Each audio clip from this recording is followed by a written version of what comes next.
up, everybody? What's It's up? another episode of the NFC East show. And we did have all four people here just a few seconds ago, and then we got a little buffering going on here. So I'm gonna just remove him for a moment. Come back. Exactly. So, anyways, we had a very interesting week 3, happening. And a lot went on in the NFL. Yeah, only one person is smiling, as you can tell. Only one person is smiling right now, as you can tell. Is the guy that was on ESPN, I guess, and is all over everybody's ESPN feed right now. I tell you, I won't even, before we get into any of that, because there was a lot of other news that happened around the NFL that I feel like I want to talk about really quickly, because, like I said, it's too much not news to talk about. First off, I mean, should we congratulate Travis Kelce for having a girlfriend who is? I'm going to be honest, and look, I could care less. Me too. I honestly care. They were talking about it all on ESPN or Sports Center. They were talking all about it on Good Morning Football. I'm like, can we not? I mean, there's other things to talk about, because, God forbid, I hope everything works out great. I really do hope they get married. I don't want him to become an album. That's the bottom line. Yeah, I don't want to hear that album either. I mean, I'm not a big fan of, I you know what? I won't say that. I don't really know a fan or not. I'm just like, so much so I'm not even going to say a dang thing. Thank you. Okay. Yeah. All right. Well, so then Pork Rind, would you like to weigh in on the new royal couple of the NFL? Royal couple. No. No, you got nothing to add. You're not a Swiftie. I'm not a Swiftie. Sorry, my daughter loves Taylor Swift, but my girls too. And so you're a Swiftie by proxy. I am not. You are a Swiftie by proxy. No, you probably know more of her music than I do. I definitely don't. I barely know enough myself. Definitely don't. All right. Well, so we've wasted already 4 minutes of time on that. And so we'll move on to the next thing that I wanted to talk about. It was a minute and 30 seconds. I counted. But go ahead. 70 points. 70 points. Oh, man. Yeah. What is going on today? Hey. I actually like Mike McDaniel, or what's his name? Mike McDaniels. I like his mentality. I do. Yep. I agree. Me too. Put your foot on their throat and don't let up. So I actually like the guy. I like his philosophy. I do too. And you know what? I mean, it's like a mad genius. Like a mad hatter. You know what? He was part of our coaching staff at one point. Oh, no shit. Yep. He's like he was Denver's ball boy. Denver's ball boy. Yeah, he was. Yeah. So talk about a rise to the fame here. Anyways, I'll say like this. At 70 points, though, I mean, it hasn't been done since the Washington Redskins. Yeah, and the Bears. The Bears in 1966. Yeah, and I think actually the most yards was from the Rams on the 99 team. So the most yardage ever by a team was like 740 yards, or they were close to it. They were 723, and I knew that they had an opportunity they were getting close to it, but then they lost yardage. They weren't really going for the jugular. So they were actually showing some stuff about how Sean Payton basically said that Teddy Bridgewater was better than Tua, and that he can see in the future how there'll be a quarterback change. And he said, not due to injury, but I could see it a multiple quarterback system. And then let's go back to where Sean Payton had the nerve and I get he was trying to show support for Russell by putting down the head coach or the last name, coordinator for the Jets now. But talk about poetic justice. Oh yeah, like I know you guys haven't, because I haven't seen. So when I saw that running back, the backup running back, Over the 200 yards. second team offense running for another touchdown to make it 70-20. Yeah. It was 70-13 that time. Right. I was like, I've never seen this in my life. Yeah. And I enjoyed it. I mean, And it makes me seeing it, but and it makes me wonder, like, did they just quit on the team? Did they literally just quit? Did the whole team just give it, throw it up, or was Miami just doing things that right? Yeah. I think in the beginning, Miami, because I had the NFL ticket, and I'm watching the Miami Broncos game, and Tyreek Hill went off.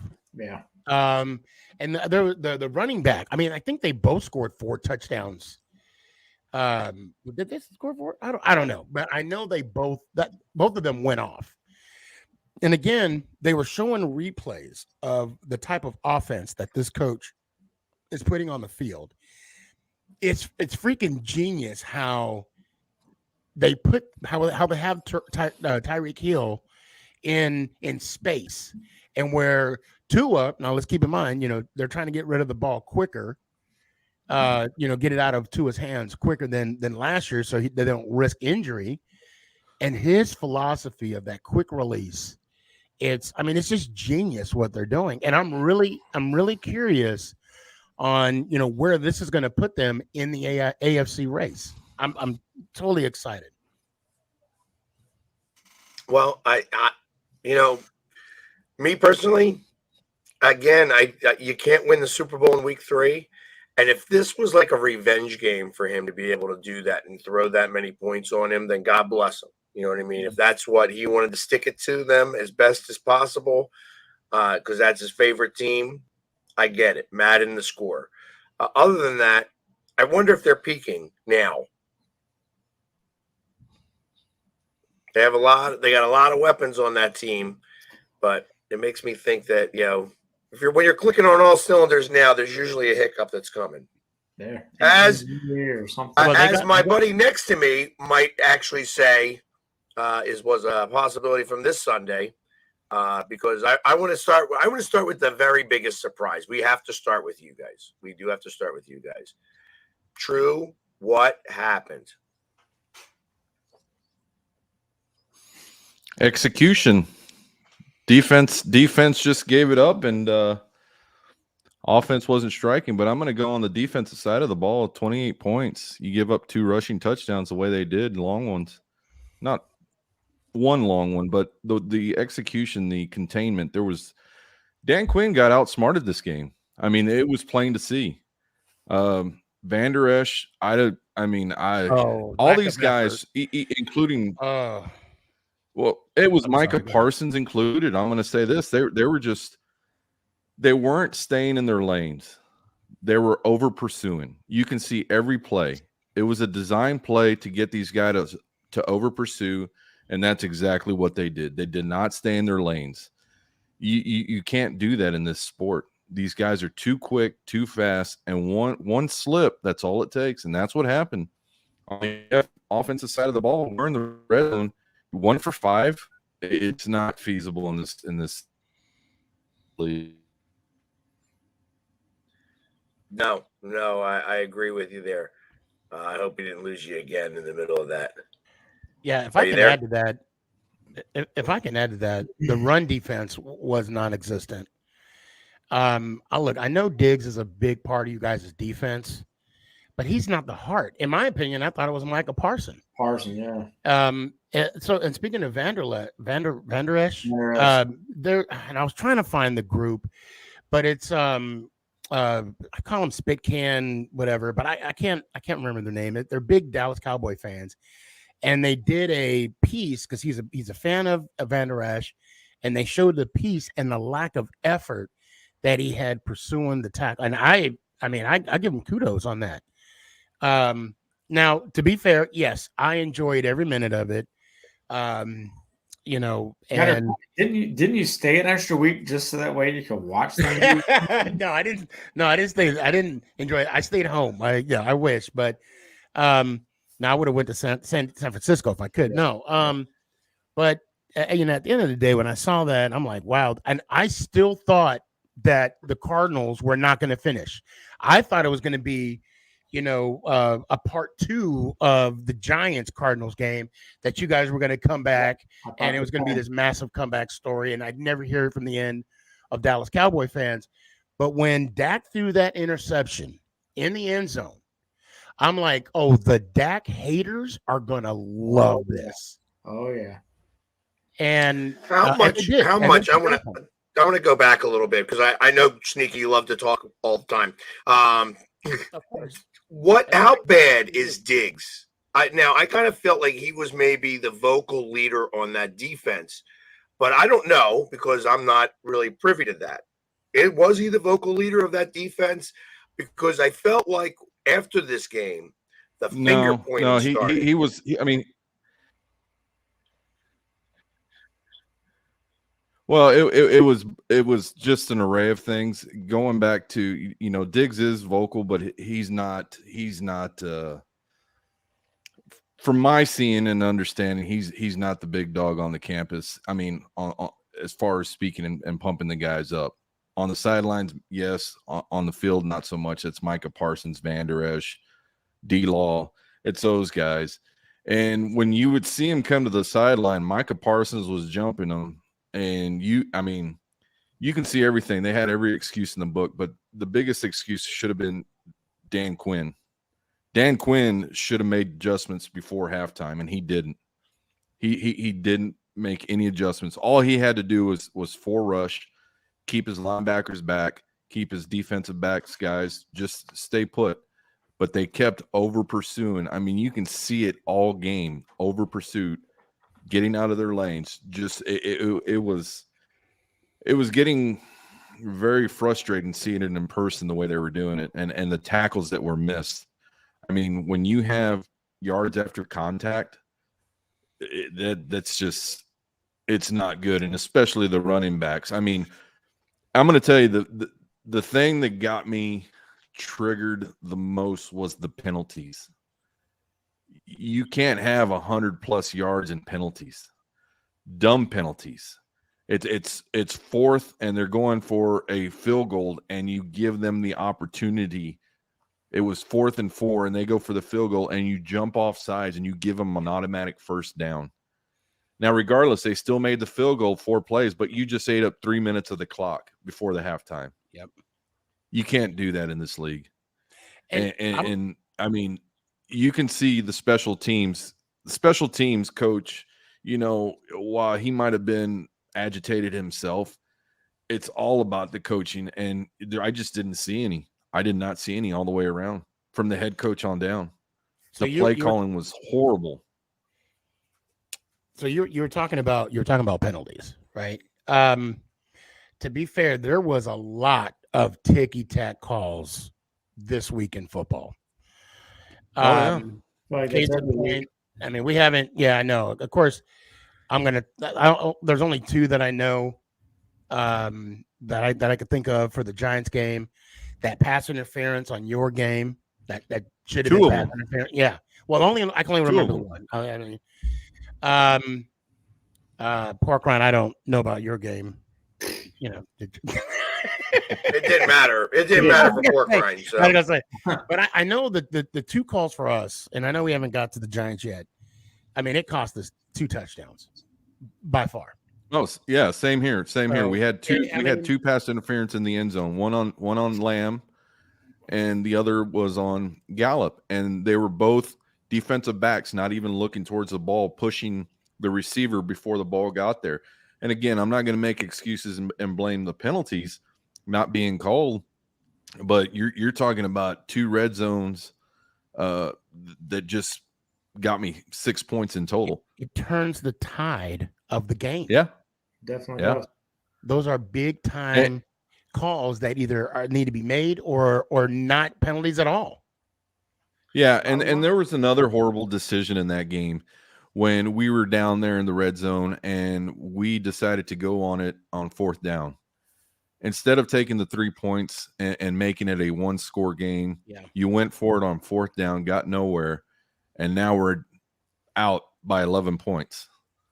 So, I mean, that also was big. Even though it was the first half, it was just, okay, what are we doing here, guys? If we're not executing in the red zone, what are we going to be doing down the field? And you can see the ball was moving. We were able to move the ball. It was just the play selection, the play calling that got when we're in the red zone that just didn't make any sense. It did not make any sense. The running backs that were in there during becoming a recurring problem. The wide receiver sets. Well, I'm going to tell you one of my biggest problems that I saw this week was my tight ends. They could not catch the ball. They could not run their routes correctly. They were over, trying. It just didn't make any sense. And then I'm sitting here getting all, I'm hearing from the folks behind me that are Cowboys fans. Well, we should have just paid Dalton. Yeah, you're right. We should have paid him. But here's the thing. We have the guys on the field right now. There's nothing we can do about it. Right. Stop throwing them the ball for one. Yeah. There's no security blanket out there. Yeah, you got to stop throwing them the ball. We I talked understand about this. they're wide open, but you know what? They got to earn your respect. We talked about this. I told you. I said I like Schultz. I think Schultz is worth it, and you guys said no. That's why they pay you guys the big bucks over there in Dallas. Oh, yeah. Didn't he go to Houston? I'm not sure where he went. Yeah, he went to Houston. That? He went to Houston. Yeah, he's in Houston. He went to Houston. Far, but that being said, Yeah. I mean, you guys got a monster. I mean, because I look at that as a really big loss for you guys, obviously, in a lot of different ways. And this could start, like I said, it sounded like there was a lot of finger pointing at the end. And my wonder is like, I know we'll talk about the game coming up this week, but this is a monster week. This is like a must win for you guys, because I feel like if you guys were to lose this weekend, and I don't even know who you're playing, but if you guys lose this weekend, you guys might lose the season. Everything that I keep talking about, how I feel that this team's going to implode, is going to start to occur. And I think it already started with that interception in the end zone. I feel like that the defense went back out there and was just they were just not interested anymore. No, they weren't interested. You can see that they just wanted to get off the field. They wanted that game to be over. But here's a bigger one. You and Sneaky know, because you guys have already played there. You with the Eagles last year in the Super Bowl, Sneaky last week. I'm going to tell you what. I don't care what anyone says about natural and artificial grass. Those field conditions on that for both teams, and I'm not just saying one team, they need to do something about that natural grass that they're using out there. It is the most ridiculous thing. You slip every 2 seconds. The referees were slipping. Everybody was slipping. And you've got the NFLPA saying we want natural grass. There's got to be a standard. I don't understand how you can be in today's NFL and not have a natural turf that is slip. Yeah, I understand we're going to slip, but the conditions of that field are just horrible. That was just another thing you can see all the way around from both sides of the fence, from the Cardinal side to the Cowboy side. You can see everybody losing their footwork, just like they did in last year's Super Bowl, just like New York faced last week, and we did again this week. So somebody needs to do something about that, because when you go to Tampa, the conditions aren't that bad on the field. They weren't slipping that much, even when the rain.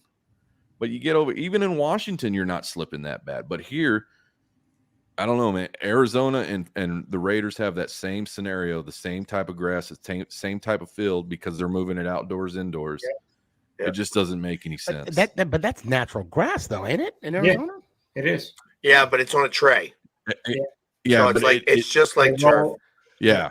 Because it looked real. I love.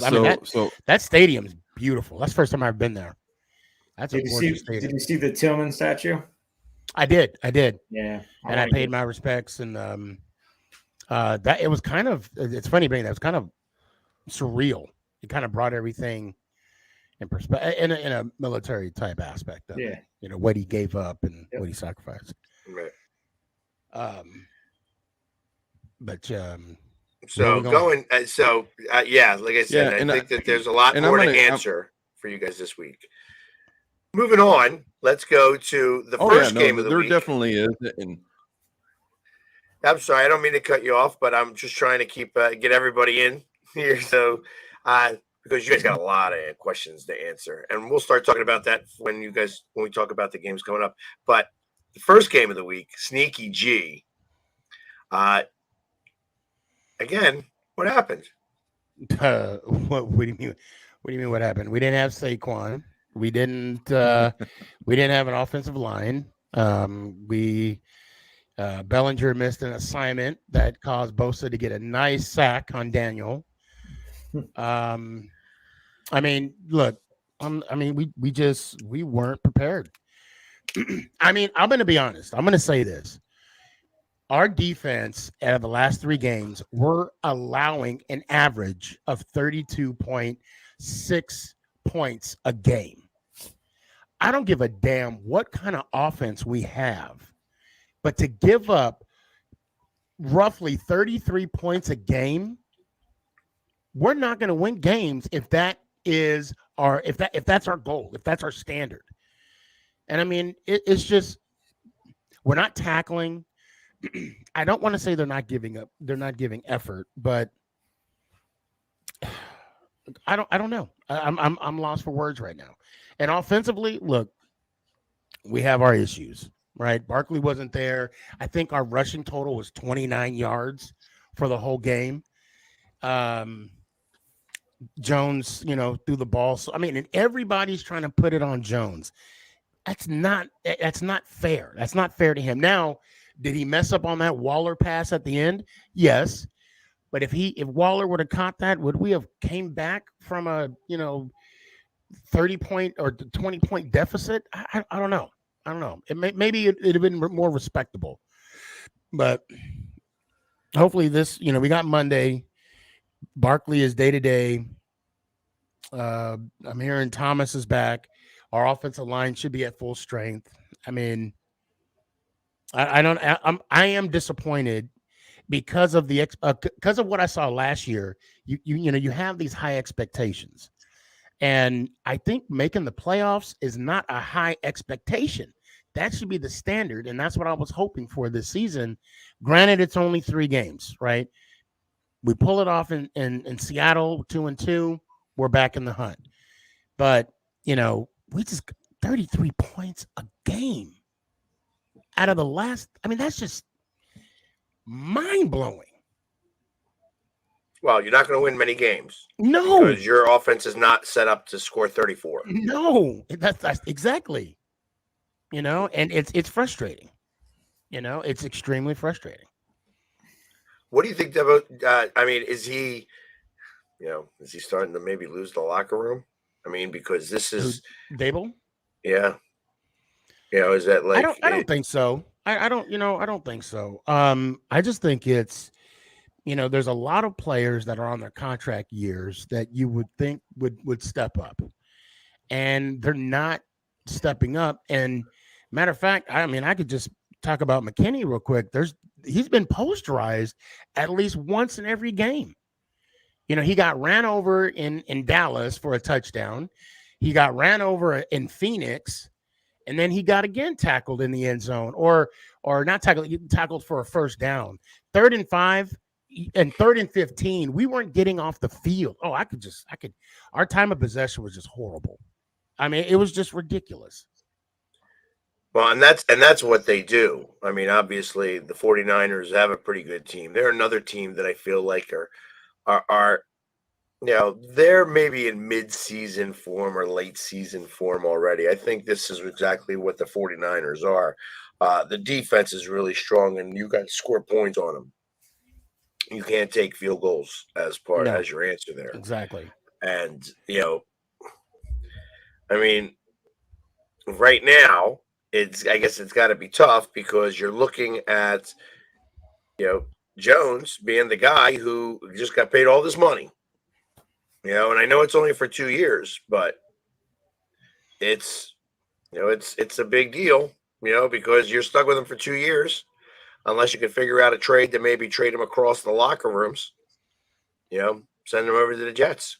But yeah, again, it's not all Jones. I mean, I'll defend Jones until I actually see it. So I actually got the box scores pulled up. 9 out of 16 attempts in the third down mark, they made it 9 times. I mean, and then the time of possession, 39 minutes for San Francisco. Yep. And that'll kill you every time. When they got it 2/3 of the time, you ain't gonna win. And again, 11 attempts for 29 yards and a touchdown rushing. We need Barkley. We just need to be healthy. You think Barkley's going to make the difference? I mean, is Barkley really going to make this difference? I believe so. And the type of person he brings on the type of player that he is on the field, it helps Jones. I mean, it's evident in Arizona. That's how we got our first touchdown. Jones faked it to Barkley, and he was able to do a naked bootleg in the end zone. And then on the other side, Barkley scored 2 touchdowns, a rushing and a receiving. So yeah, he is that guy. He is him. We need him on the field. I believe he is the difference maker. So ultimately, I mean, because they're going to have to figure out what to do with him in terms of this season, and do you think that he's going to, the fact that he got hurt, and he was so angry about getting hurt the last time, at what point do you think he may check out and say, you know what? I'm not going to get myself hurt here. Well, to be fair, from what I'm hearing, at the least, he'll probably get tagged again, at the least, if they don't come up with a long-term deal. And I could be wrong. Things could change. That would really put a strain on you, because you would then have what? Because you would have to be the number 1 paid running back in the league in that case, and he would probably be making in the neighborhood of about 20 million. A little bit more than Christian McCaffrey money. And so again, what? So like 18 million. That's what he makes about 16 a year, so they could probably get away with 16 million and $1. Okay, that'd make him the highest paid. And I'm just being facetious, but at the same time, he is valuable to the team, and in my understanding of Barkley and where he is, he's running mad. He's running pissed off because of the value of the running backs. And that's why he almost came back to play Thursday night against San Francisco. But they held him back for this weekend in Seattle and at home. So, I mean, we'll see. Right now, he's day-to-day. We'll see for sure by the end of the week. I had somebody at work ask me about that. He's like, "Oh, he's on my fantasy team." No shit, he's on mine too. I need to know as well. Right. Speaking of that, you all know we do have a league going on, right? Oh, am I winning? Yeah, actually, you are 3-0 right now. That makes me 6-0. I won't even talk about that. Y'all might want to go ahead and check your leagues where you're at. We didn't draft. It for some reason it auto draft. I think we should just let it auto league. Yeah, just auto league. See what happens. I'm making changes. All right. Well, you can make whatever changes you need, but so far I've beaten you all. Yeah, I think you did beat me week 1, by the way. And I am the defending champ. Just want to let you know the champ is here. But seriously, I'm disappointed because I had my hopes up of the momentum that we had last year. And we're not living in that same expectation. Do I think Dable's losing the locker room? Look, losing don't solve anything. Losing creates problems. But once you start winning, those problems dissipate, whatever that word is. So hopefully we'll get on the right track and change the tide. And not to dissipate. Capacitate. Yes. I know that ain't the right word that you're trying to say. That's not. But that's what I'm going with. Ebonics is a bitch. That's all I'm going to say. Hey, what's his name? Even said something wrong. Oh yeah, camaraderie. Yeah, camaraderie. We got good camaraderie, guys. So we're down to the other game that happened this weekend. That was on a Sunday. and pork rind. What's up? What happened? So, I mean, the final score obviously doesn't.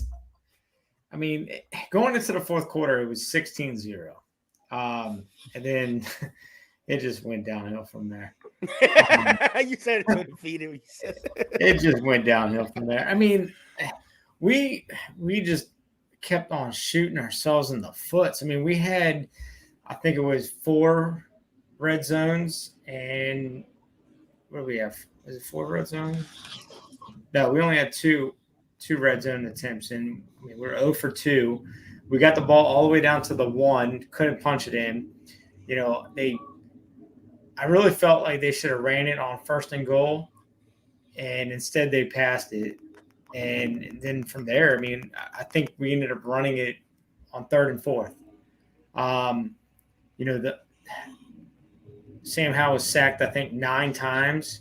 I mean, he's on pace for 107 being sacked 107 times. And I hate to add insult to injury. I had Buffalo's defense. Oh, I had 32 points. Oh yeah, and they were projected only 9, less than 10. They scored some points. Let me tell you. I mean, they had 4 interceptions, 9 sacks, a touchdown. I mean, it doesn't get much better than that. But yeah, I mean, you know, the offensive line now, were all those sacks on the offensive line? Now I'd probably say about half of them were. I think the other half was Sam Howell holding the ball a little too long. You know, on that where we ran the ball on 4th and 1 and got stopped. I think it was 2nd down. He had a receiver wide open on the 1 and just didn't get the time to see him because, you know, offensive line wasn't blocking. I think he ended up running the ball and got tackled on the 1. But, I mean, I like Sam Howell. I think, you know, he's definitely going to learn from this. He's a very mature young man. I think he's he's only 4 games in. And this was his first game where he looked like a rookie. And, I mean, you're playing a Bills defense. Bills have a great team. So, and it's scary because, you know, those Bulldogs on that Eagles line are probably looking at their chops right now. You know, I mean, I'm scared for him, to be honest with you, the way the offensive line was playing for him. So, you know, hopefully EB makes some adjustments and does some things to, you know, get the ball out of his hands a little bit faster, maybe some slants, some screens, and just kind of set a rhythm for him. You know, I mean, we only ran the ball, I think it was 13 times. I mean, you got to get that run game started, man. And, yeah, I mean, our defense, you know, 2 years ago, we were the worst against the 3rd down. And last year we improved, and I felt like this year we're going back in that direction. I think they were 9 for 15 on 3rd downs. And there was a lot of 3rd and longs, and we just basically leave the middle of the field wide open for Josh Allen just to run down and get the first down. It was frustrating. It was like they didn't have a linebacker spying on them or anything. But, you know, like I said, going into the fourth quarter, we were down 16-0. We had some drives where I felt like we should have scored and it could have been a lot closer.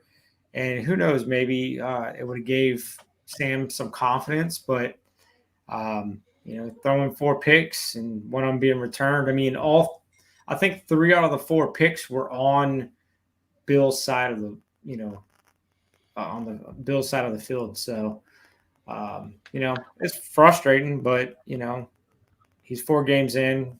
Hopefully he learned from it and, you know, he'll get better. I mean, hopefully by the end of the season, it'll be a much different take on him. Well, here's the other news that actually may make you smile or happy a little bit. The Washington Commanders are being sued by the Native American Guardians Association, which has been trying to get the Commanders to change the name back to Redskins.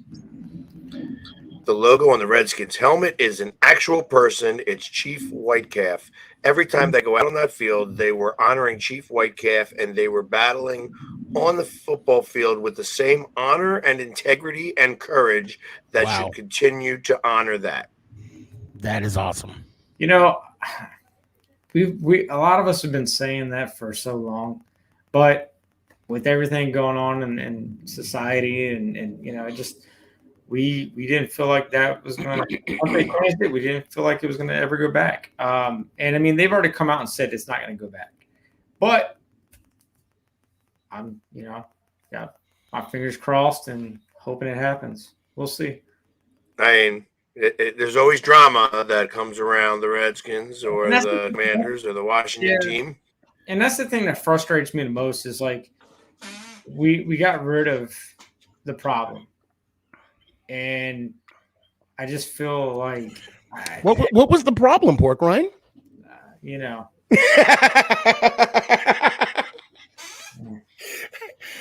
I think those hidden cameras in the cheerleaders' rooms were really the. I think so. Yeah. Danny Boy might have been the problem, but I just it's so frustrating, man. It's like I really like the new ownership group. I like a lot of things that they've already accomplished, and I mean, they're really listening to the fans, and they're trying to make the changes. They made $200 million investment into the stadium. This surround sound is a hell of a lot better. The new scoreboards that they put up, they look nicer. And I mean, they've done some really nice things, like as far as the new intro. I mean, they've done a lot of really nice things. I mean, even our season ticket member gift was pretty nice. I mean, and it's not like the Las Vegas Raiders nice, but I mean, it's a start, What y'all get? It is I don't have it with me downstairs, but basically it's a nice little box. You open it up and it's got like a encased ticket. And when you that's right. I saw that. Yeah, it's not bad looking. I mean, it's I hate to make this about me, Pork Rind, but I'm glad you brought that up. This is my season ticket holder gift right here. I got we don't care. We're trying to talk about I got some football. I know I got some. Oh, you got your Pepsi cup? You got your Pepsi cup to get your Pepsi in? Yep, collect the whole set. and I got a poster. I got some stuff to buy some wine. So, anyways, now that we're done talking about what he got as a gift back from the Giants, there was one more football game that ended out the weekend. Two more actually. We don't want to hear about y'all win because Monday night there was a doubleheader of sorts. I can't stand that they're doing. They need to stop that. Is that the last week for that? Yeah, huh? Is that the last week for that, or is there? No, that's the first week of that, isn't it? Or second? Second week. Yeah, they did that last week. Yeah, so they're going to do it a few more times, I think. But anyways, the Eagles went into Tampa Bay, where they have not beaten the Tampa Bay Buccaneers in over 10 years, and beat them. And since nobody will ask me what happened, I will tell you that our offense is not where it's supposed to be yet. Yeah. And that's for sure. But the defensive line absolutely is. You got a safety. That I tell you, when he made that interception, and that interception was a great interception by them. I mean, I keep looking at the replay, and I can't see where he has the first foot down that they called it like that. Or maybe they chose not to challenge it. I think, which is probably more what happened because of where they were at, and they just trusted the defense. But, I mean, you knew that safety was coming. There was no doubt in my mind. I was on the other side, literally the entire other side of the thing. And when they lined up for that play, I'm like, he's not sneaking that. He's going to hand that ball off. They ain't getting out of the end zone. There's no way. Yeah. And I had my hands up like this before the play, just as the play started. I'm like, that's a safety. There was just no way that they were going to get at, they just were going to get crushed in that play. And, when you run the ball for 200 yards a game, you're going to win most of your games. That's all I can say. Our offensive line and our defensive line is carrying the team right now. So Well, the only thing I feel like is injuries. That has to make you feel pretty good. I mean, the fact that you guys aren't even playing good football, but still winning. Still winning, yeah.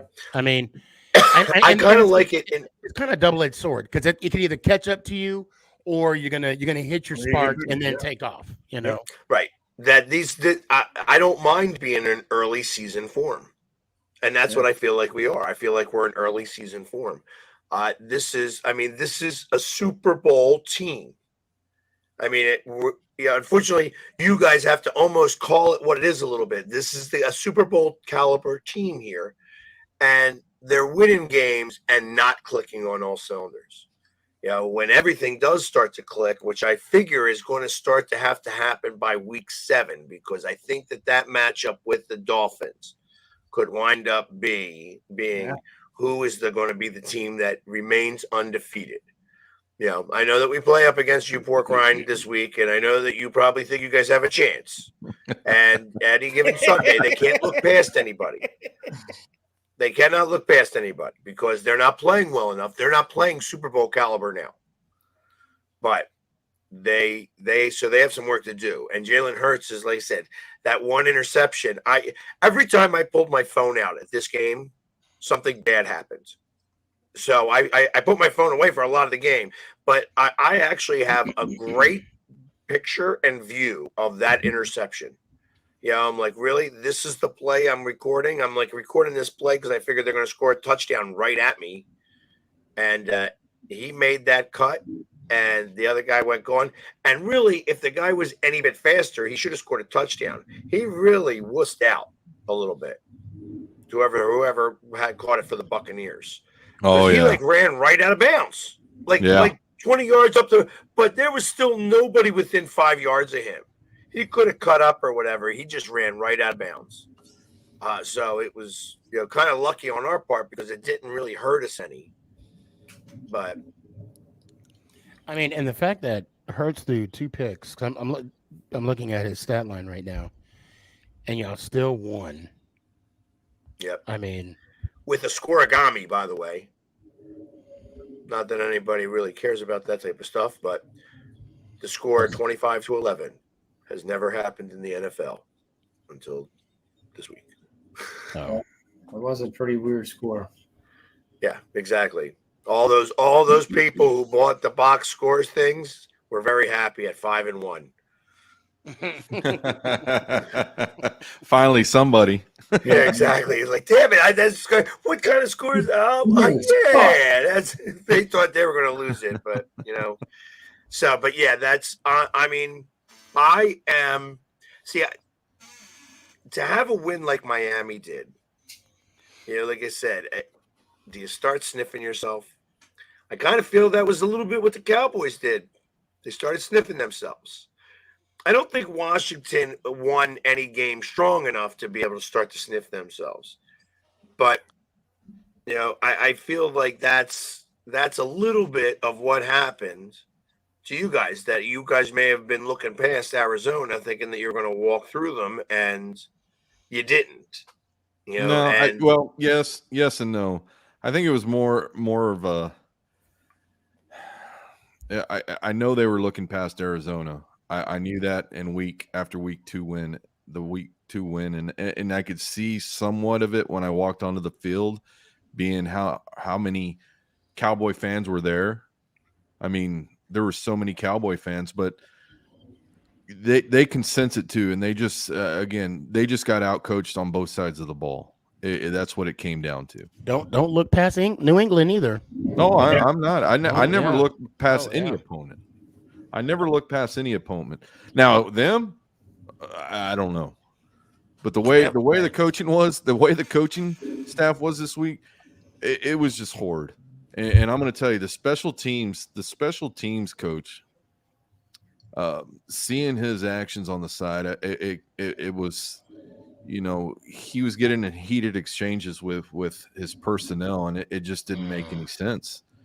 Don't get mad at the personnel. Get mad at the players on the field. Those are the ones that are out there, causing this havoc, regardless of what's going on the sideline. And it just on the defensive side of the ball again, it was bad all the way around, bad coaching all the way around. And yes, Dak Prescott. I read one of the Adam Cease's comment from earlier. Yes, people are already calling for Trey Lance, and it's ridiculous. I'm just be careful what you wish for in that regard. Exactly. Yeah, you'll have Justin Fields 2.0, and that's the thing, If you're lucky. He just didn't. I could see going into this game that Dak Prescott didn't have the confidence on the sideline that he usually does. Entering the second quarter, it was the 3 and outs that I was just like, "What are we doing, guys? You can move it between the 20s, but you can't move it after that." It just didn't make any sense, and the run play selection, it was just horrid. But again, it drops back to those tight ends. Had those tight ends on did their McCarthy. job. You said it yourself. It's on McCarthy. Yeah, he's the one calling the plays now, so it's what it is. And that's exactly it. You want to be exposed, you just expose yourself. And now you're gonna have to do a better job. I mean, we're going to start talking about the game, so obviously, but I think that this game is monster. It's almost a must-win. Because I don't feel that way coming into this New England game, but I what I do see is I do see it a monster game for the coaching staff. I see it more on them than I do the team. So, being the play selections that I saw last week, again on the defensive side of the ball and on the offense, it's going to be on the coaching staff this week. You have the players to do it. Now let's do it. If you don't, well, we know who to blame. There you go. So here we are. We are at the pick selections already. Yeah, so it's last week I think I got them all right. No, that's actually not true. I actually said that I thought the Cowboys would win a game, but it would be a lot closer than expected. And I actually hoped that the Giants would upset the 49ers. I thought that they actually would have some thing. So I was not all right. But this week I will be. Anyways, we're going to start with the very first game on Sunday. The Washington Commanders are coming into Philadelphia. And the over-under is 43.5, and the line is 8. I'll go first, okay? Eagles 43-0, okay? Oh, my God. Please, so I can stop seeing – go ahead. I'm sorry.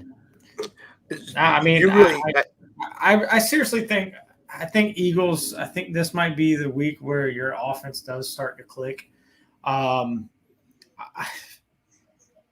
I'm just not confident in our offensive line. I think Sam will probably get sacked 12 or 13 times this week. Yeah, I mean, he's on pace for 107 sacks. So, geez. Yeah, it's not looking good. I think I could maybe see a score of 17 points, but I think it'll probably be a 42-17 game. I don't have very much confidence this week. I'm hoping that I'm wrong, but from what I saw last week, I wasn't very impressed. So we'll see. I hear you. However, I'm going to give your team a little bit more credit. It's like Washington, for some reason or another, like every time they play the Eagles, something like life-threatening is happening to your coach. And all of a sudden, they play out of their minds. Yeah. It seems like every win that you guys have has something to do with the fact that. So I kind of expect that he's going to have like the miniest of strokes. Like it's. I hope not. Like this. He's going to have like a really bad case of indigestion, really, and they're going to try to play out of their mind for him. For some reason or another, like you guys look at us as a measuring stick of sorts. And not that I think that you guys are going to win. I don't think you guys have any chance of winning, but it's going to be a fight. It's going to be a big fight. And I think that Eric Bieniemy is going to be able to do some things against us and, out coach our defensive coordinator a little bit. I think that our defense is too strong and ultimately it's going to prevail. But And I know that your defensive line is good. Like when you go up against an offensive line like ours, you're going to try to get manhandled. And we've been relying so much on the run right now that if they decide that they're not going to be playing up to what they need to, then we're going to run right over you, and it's going to really hurt, and then I agree with your score, but I think that they're going to come to play. And if those 4 guys or 6 guys that you guys rotate in come to play, it's going to be a much closer game. I don't think you guys cover, but I don't think it's 42-17. I actually have it more like, yeah, I got it like 31-17. You know what I mean? It's still, I agree with you on the 17 points that's the most you'll get. You may only get 14. You may only get 13, really. 13 is probably the better number there. But I see us scoring some points, but it not being so out of the realm. I think we maybe score a defensive touchdown too. So like 3 touchdowns, a field goal for the offense, and 7 points from the defense. And you got your 31-13 score. You guys? I will say that I'm going to agree with Pork Ryan. I'm sorry. I want y'all to lose 43-0, so I don't have to hear anything else about the 40-0 on week 1. So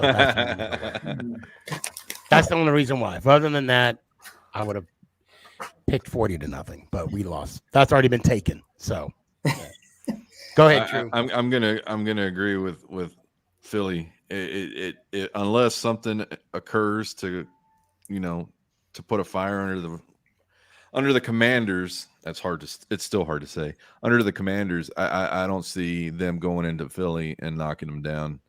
It's not going to be a shootout, but I don't think it's going to be close either. I just think Philly's going to win by at least 2 scores, and I'll put it around the same score, 31-12. Just 4 field goals. You're giving our kicker way too much credit. There we go. All right.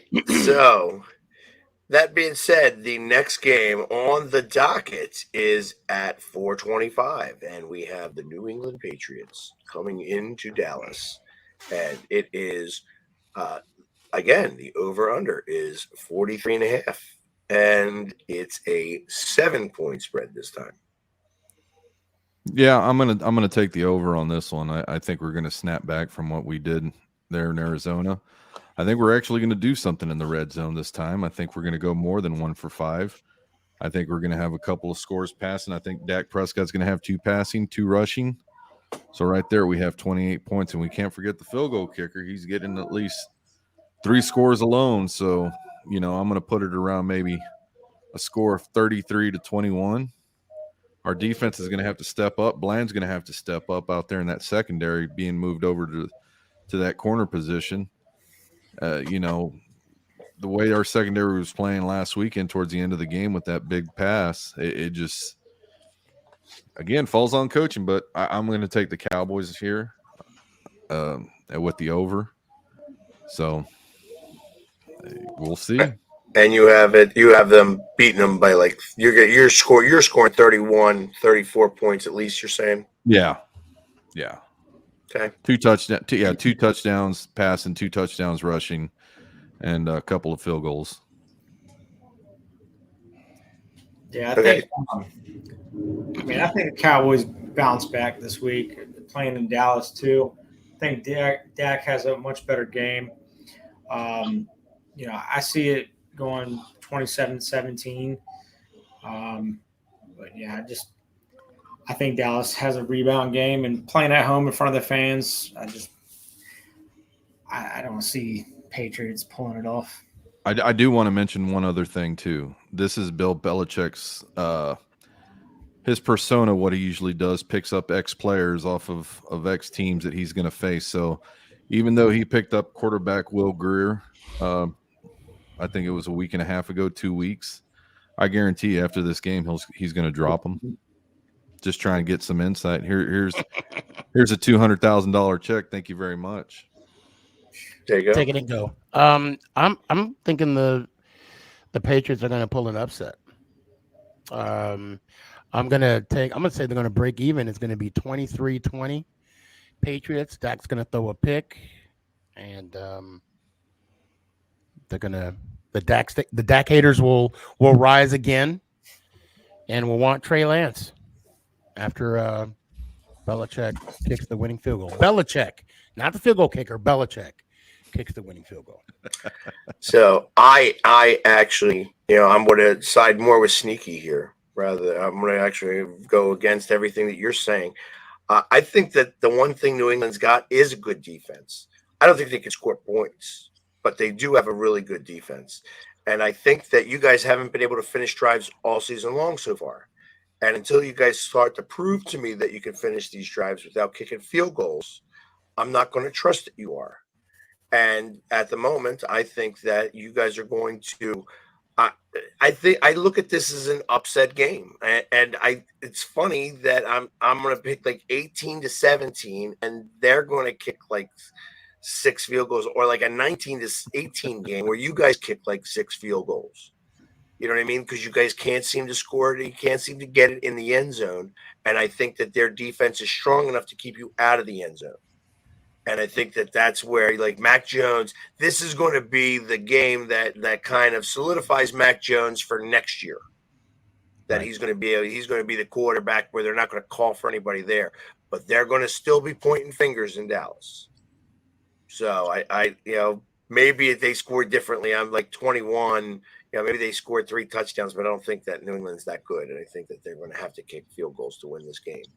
But like 20-17 or 20-18, where you guys kick a lot of field goals, and that's how that game ends.